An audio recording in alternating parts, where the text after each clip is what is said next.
Buongiorno, ma plasmafettes. Today we've got something just a little unbelievable.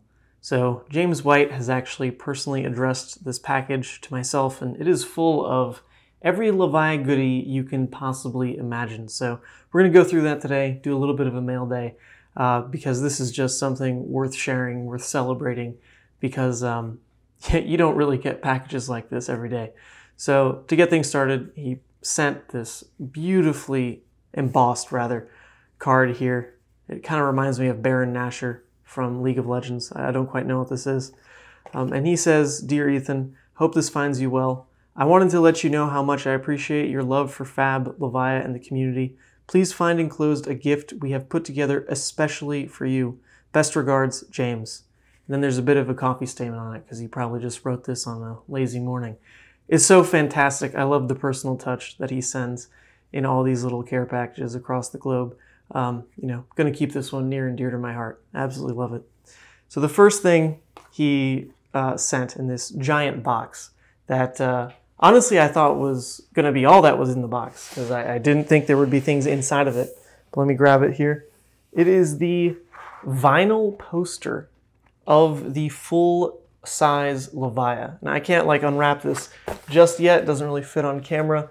But be assured that when I move to my new place, I will have it displayed in the background because it is absolutely fantastic. But that wasn't the only thing. Curled up inside of this amazing poster, he also sent the foil poster, armory poster of Levia. So I went ahead and framed it already. I hadn't seen it in foil before, but it is absolutely gorgeous.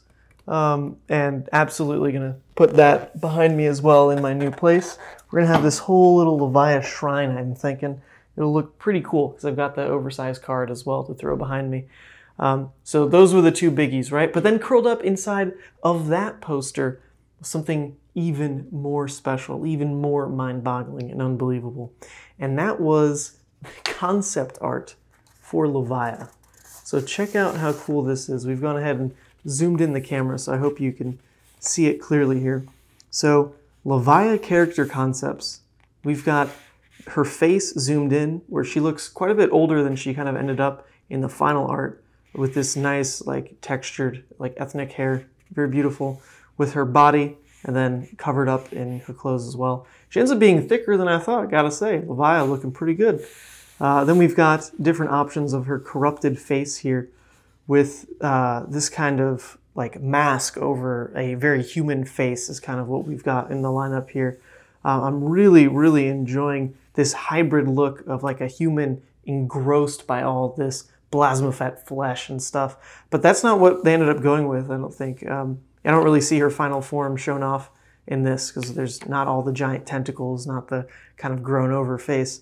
But really cool, really interesting to see kind of the early concepts here. Then we've got her corrupted body, which starts to look like the Levia that we know and love. But she's in this wonderful kind of floating body pose. Very menacing. Absolutely love it. Just can imagine her in Erathiel, just floating in different gravity or whatever's going on in that dimension. But absolutely fantastic. The different versions here are kind of accentuating the silhouette of her arm, some of the tentacles. They even seem to have suction cups on this one compared to more of hooks on the other ones. So really cool there. And then finally, there's different poses for probably her main card art. This super powerful, channeling fury pose, or just the subtle grasp out to somebody. The kind of pose on a gargoyle, running, a swoosh. I don't know what's going on there. It's really cool. It's fantastic to see this close up. I'm not sure if this has ever been seen before, quite honestly. I don't have the lore book, but she wasn't in the lore book, I wouldn't imagine, because she's from the Monarch set. So this is just fantastic. But it gets better because curled up inside of this paper was yet another piece of concept art, and this one really blows me away. So this is weapon concepts for Levia. And this is kind of the full story of how Hexagore was designed here, because you can see the pitch that Legend Story Studios sent out to the artist, where they're asking for the background. They envision a dark, shadowy background texture made from a mass of rotten flesh and bones. the scene they're envisioning is we see the powerful six-headed flail, Hexagore, floating above a textured background. The keywords for the artist to think of were rending of the flesh, grim and torturous, painful, large, heavy, shadowy.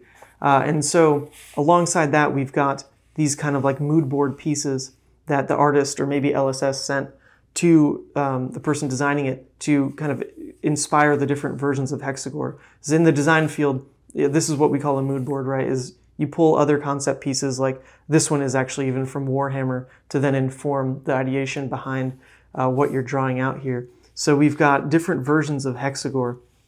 This first one is described as skulls, bones, stabbed bones and metal, something like that, where you can see the skulls with the spikes running through.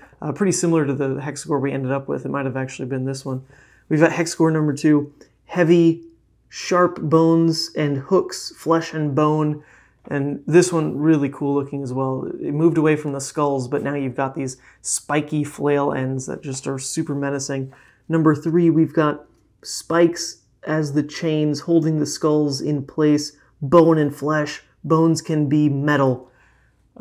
So less spiky on this one, definitely still threatening, you know, the club-like skulls at the end there. We've got number 4, metallic hooks, organically shaped, sharp and heavy. So this is like a slimmed down version of the number 2 here, where it looks more weapon-esque, less gruesome, less organic. Then we've got the last one, which also looks super similar to the Hexagore we ended up with, where it says attaches to hand, so it kind of molds into her skin there. Skulls with metal spikes, muscle strands as chains, wraps around the handle and hand. So I think we ended up with some kind of combination of 1 and 5. But yeah, the whole design of this is just fantastic. You kind of see what was going on in the background to inform all these different versions. Such minutia that went into the design of it, right? It's so cool to see. And I'd love to see, I mean, what the heck, maybe one day they design some kind of Shadow Brute shield. That'd be pretty cool. We've got some concept art pulled in right here anyway. So this was just a really cool treat to see that. But it gets even better, because curled up inside of this piece of paper was this stack of cards. And when I saw it the first time, I thought, okay, this is cool. It's like some kind of the Blitz deck, right? Like, when else do you see these full arts? Well, give you a little surprise. I'm gonna do this off camera. To give you a bit of a surprise here, this is not quite the Blitz deck. It is actually every single Levia, aka like Shadow Brute card, as an artist proof. Look at this. Every single one of these, the entire stack, artist proofs. They're gorgeous. I've never gotten one of these in person before. I've seen them floating around on the internet, but just didn't have the money to buy them. But here we go, every single Shadow Brute card as an artist proof. The full art Levia, the young Levia, the playset, or not the playset, but one of each of the colors of the Graveling Growls, one of each of the colors of the Unworldly Bellows, one of each of the Writhing Beast Hulks, one of each of the Convulsions from the Bellows of Hell, one of each of the Dread Screamers, love this card, one of each of the Hungering Slaughter Beasts, we're getting ahead of myself, look at that, one of each of the Boneyard Marauders, one of each of the Endless Maw, another just fantastic card. You know, to note here, the printing's actually like pretty dark on these. It looks a little bit thicker, like the black looks a little bit thicker than it does on the real cards. And the cardstock's also a little bit different, feels a little bit more pliable. So definitely want to be careful with these. Then we've got a playset, or the full colors of the Deadwood Rumbler, but then check this out. The Extended Art Mark of the Beast. Extended Art Mark of the Beast as an artist proof. How freaking cool is that? We've got Deep Rooted Evil, right? Shadow of Blasmophat, all her Majestics. It's insane. The other normal Mark of the Beast. The promo Blasmophat, even stamped with the promo as well. And this is super interesting because the one card that wasn't contained in here of the Shadow Brute stuff was actually the Team Covenant promo Boneyard Marauder. This is kind of funny because they included the other promo here, the Blasmophat, but not the Boneyard Marauder one. Then we've got Hooves of the Shadow Beast, right? artist proof, Soul Harvest, normal Levia, not the full art, normal Blasmafet, 2 Blasmafets, how cool is that? Doomsday, even the legendary as an artist proof. Hexagore, what we just looked at artist proof wise. Okay, you know what? This kind of does look like they went with number 1, not number 5. But then even cooler. This is the last one, right? Carrion Husk. This isn't even like truly Shadow Brute, just Shadow. But they tossed it in here for me. So I now own a artist proof Carrion Husk. My God, it's unbelievable how cool this is. Never thought in my life I'd get my hands on a stack of cards like this. So just swimming in joy and graciousness for LSS. It's just incredible that this is what they do to the community. They reach out and just shower us with goodies like this, with promos to give away to viewers and all that. It's been fantastic to be part of the Flesh and Blood community, to be part of the big events, to be part of the content creator scene. I just really have enjoyed every step of this process, and this feels like a moment of huge payoff, unexpected payoff. I didn't know he'd send me this. So that was it. Hope you all enjoyed. It's just so cool to see this stuff in person. And this concept art, I'm definitely going to be scanning it in and preserving the quality of it, because unfortunately in the shipping process, a lot of stuff did get a little bit dinged up. But yeah, I'll definitely be preserving those. So thank you all for watching. Thank you all for enjoying this wonderful hero along with me.